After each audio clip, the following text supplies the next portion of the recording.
Hello everyone, welcome to mirror of তাদৃশি। আশা করি সবাই ভালো আছেন। তো আরেকটা নতুন ভিডিওতে আপনাদের স্বাগতম।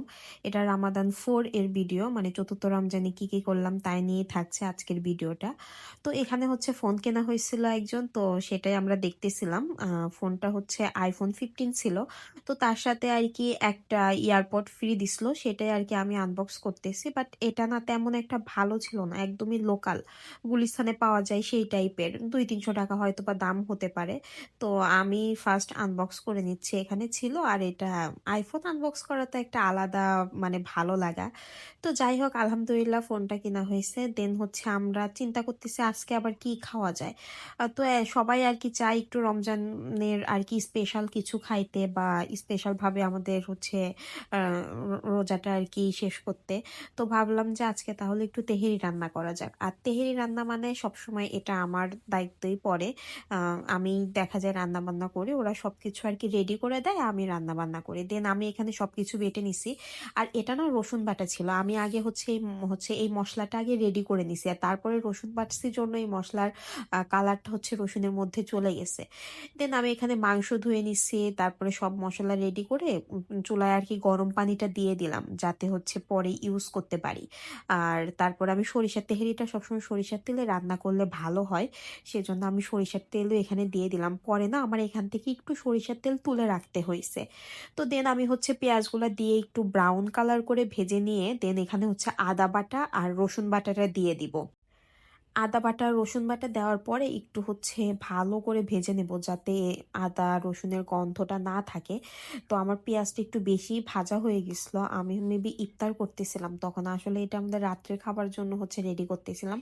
আর ইফতারও টুকটাক করে নিছি, সেজন্য আর কি এটা একটু ব্রাউন হয়ে গেছে। তারপরেও চুলাটা আস্তে দেওয়া ছিল।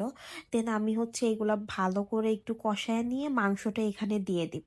মাংসটা দেওয়ার পরে একটু ভালো করে ভাজা ভাজা করে তারপরে হচ্ছে আর কি অন্যান্য মশলা অ্যাড করব। আর এখানে না দোকান থেকেই হচ্ছে আর কি বিরিয়ানি বা তেহেরির যে কাটটা বলা হয়েছিল উনিরাই হচ্ছে করে দিছিল।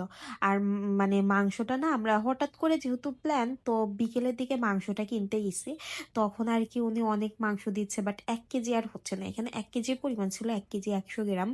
তো ওই পরিমাণটা হচ্ছে না, কারণ সকালের দিকে তারা হচ্ছে পানিতে আর মানে পানি দিয়ে রাখে মাংসতে। আর বিকেলের দিকে তো ওই দেখা যায় পানিটা থাকে না তেমন একটা, যার কারণে আর কি একদম অ্যাকচুয়াল এটা ওজনটা পাওয়া যায়।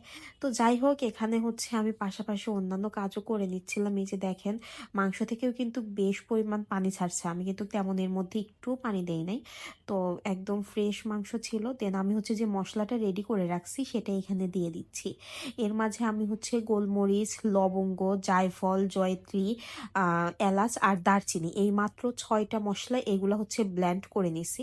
ব্লেন্ড করে দেন হচ্ছে আমি এখানে দিয়ে দিলাম। ফার্স্টে একটু চুলার পর টেলে নিয়ে তারপরে আর কি ব্লেন্ড করছি। দেন আমি এখানে হচ্ছে টক দই ফেটাইয়া দেন হচ্ছে টক দইটা দিয়ে দিচ্ছি। টক দই দিলে দেখা যায় তাড়াতাড়ি হচ্ছে সেদ্ধ হয়ে যাবে মাংসটা, আর আলাদা একটা টেস্ট পাওয়া যায়। আর আমি এখন পর্যন্তও কিন্তু লবণ দিই নাই, লবণটা আমি এই পর্যায়ে এসে দেব। আমি হচ্ছে একটা ভিডিও থেকে আর কি এই রেসিপিটা দেখছিলাম। দেন যেদিন থেকে আমি ফার্স্ট এই রেসিপি ট্রাই করে খাইছি, তারপর থেকে আমি শুধুমাত্র এই 6টা মশলা দিয়েই তেহেরি রান্না করে খাই। বিরিয়ানি থেকে বলতে গেলে আমার এখন তেহেরিটাই বেশি ভালো লাগে। আর এখানে একদমই সলিড মাংস ছিল, হাড় ওই 2-1টা ছিল, তেল তেমন একটা ছিল না। আর এভাবে তেহেরি রান্না করলে আমার বেশ ভালো লাগে। আমার তারপরে কষানোটা হয়ে গেছে, এখন আমি এখান থেকে মাংসটা তুলে নিচ্ছি। আমি আর কি অনেকক্ষণ ধরেই কষায় নিচ্ছি, আসলে সবকিছু তো তেমন ভিডিও করা যায় না, আমি সেজন্য, আর ভিডিওটা অনেক লং হয়ে যায় সেজন্য কেটে কেটে দিছি। তো আমি এই যে শুধু তেল আর ঝোল যেটা ছিল সেটা রেখে এখন চাউলটা আমি হচ্ছে ধুয়ে রাখছিলাম। আমি এখানে 1/2 কেজি চাউল আর 1 কেজি মাংস ব্যবহার করছি। তো চাউলটা এখন হচ্ছে ঝোলের মধ্যে দিয়ে ভালো করে হচ্ছে কষায় নিব। তাইলে দেখা যায় চাউলের মধ্যে মাংসের যে ফ্লেভারটা বা এই মশলার যে ফ্লেভার সেটা সম্পূর্ণ হচ্ছে যায়। আর নিচে কিন্তু একটু লেগেও গেছিল। তো আমি চাউলটাই যে দেখেন ভালোভাবে হচ্ছে ভেজে নেওয়া হয়েছে। এখন আমি হচ্ছে এর মধ্যে পরিমাণ মতো পানি দিব। পানি আমি হচ্ছে যতটুকু চাউল নিছি ঠিক তার ডাবল পানি দিব। আর এখানে আমি পানির ইসের মধ্যে 1 কাপ হচ্ছে গুঁড়া দুধ আর কি অ্যাড করব। গুঁড়া দুধ দিলে না টেস্টটা হচ্ছে অনেক ভালো আসে। আর তারপর আমি এখানে এই যে পানি দিয়ে দিছি আর কাঁচামরিচ দিয়ে দিছি, কারণ আমি মাংস কষানোর সময় কিন্তু কোনো ঝাল কোনো কিছু অ্যাড করি নাই। এই পর্যায়ে এসে আমি আর কি কাঁচামরিচটা দিয়ে দেন যখন পানিটা আর কি ফুটতে শুরু করবে তখন আমি মাংসগুলা দিয়ে দিব। দেন এই পর্যায়ে আমি লবণটাও হচ্ছে চেক করে নিব যে লবণটা ঠিক আছে কিনা। তো মাশাল্লাহ আমার লবণটা সবসময় পারফেক্টই হয় প্রথমবার দেওয়ার পরে। তো আমার রান্না বান্না শেষ হয়ে গেছে, পরে আর কোনো ভিডিও করা হয়নি। আর এই ফলটার নাম কে কি জানেন আমাকে জানাবেন। আমার জানা মতে মেবি এটার নাম পার্সিমন বা কিছু এমন টাইপের। তো এইটুকু একটা ফল আমি হাতে নিয়ে দেখাচ্ছিলাম, মানে মুঠোয় আসে একদম। আর এই ফলটার দাম নিছে 100 টাকা। আমি তো একদম অবাক, মানে এটা হচ্ছে 800 টাকা কেজি ছিল। তো খাইতে ইচ্ছা করছিল জন্য এক পিসে নিয়ে আসছি। আর এখন পর্যন্ত যারা আমার ভিডিওটা দেখছেন তাদেরকে অসংখ্য ধন্যবাদ। অবশ্যই লাইক কমেন্ট করে জানাবেন কেমন লাগলো। আর যারা নতুন আমার ভিডিওটা দেখছেন অবশ্যই সাবস্ক্রাইব করবেন।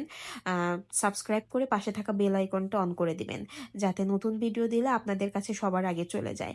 আর কেমন লাগলো আজকের ভিডিওটা অবশ্যই জানাবেন। আর আজকের ইফতারে ছিল এই যে এই সব আর কি ফল, সাথে এই অল্প অল্প ভাজা পোড়া সবকিছু মিলে আজকের ইফতারটা করা হয়েছে।